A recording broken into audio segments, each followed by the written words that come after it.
G'day Survivor, and welcome to the Archives. The Basilosaurus, the sea sausage, or sea pickle, or whatever the other title is. Found on all maps except Scorched, Aberration, and Extinction. It's predominantly an uncommon tame.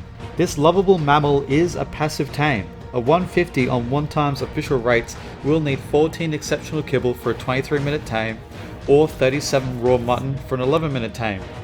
One of those weird creatures that sacrifices effectiveness for a faster tame timer. However, it is best tamed on Gen 1, where it's normally found on its own.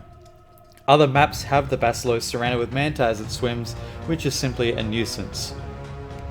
Once under your command, the Basilo Saddle is unlocked at level 60. Crafted in a smithy, it'll need 200 hide, 250 fiber, and 55 metal ingots. Now the Basilo has a wide variety of utilities, like immunity from Nidaria and electrophorus shocks. Most creatures will either dismount or take damage, but the Basilo doesn't, which means harvesting Nidaria for biotoxin is a relatively safe task. It's also immune to being grabbed by Tusitoothus. Now I'm not sure why, but it's nice to know that it can't immobilize you.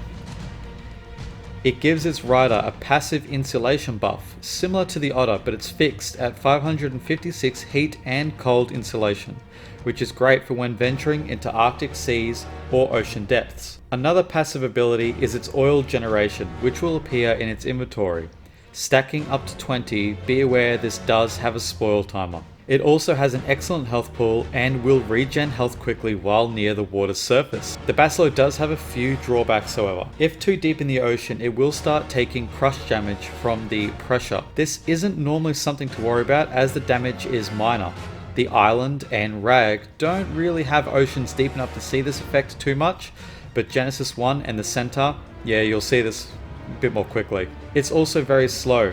Even with imprint, it will still be caught by wild Tusitoothus and mosasaurs, especially the alpha variant. Its damage output isn't great either. It does have a good attack speed, but even high level imprinted Basilos only reach a mid-tier Tuso or Mosa in terms of output, and they only just match the damage output of a Megalodon. But this is dependent on how many Megalodon there are in the vicinity, and as it gets damaged, its own attack animation will become interrupted, which will also stop it from dealing damage to the enemy creatures.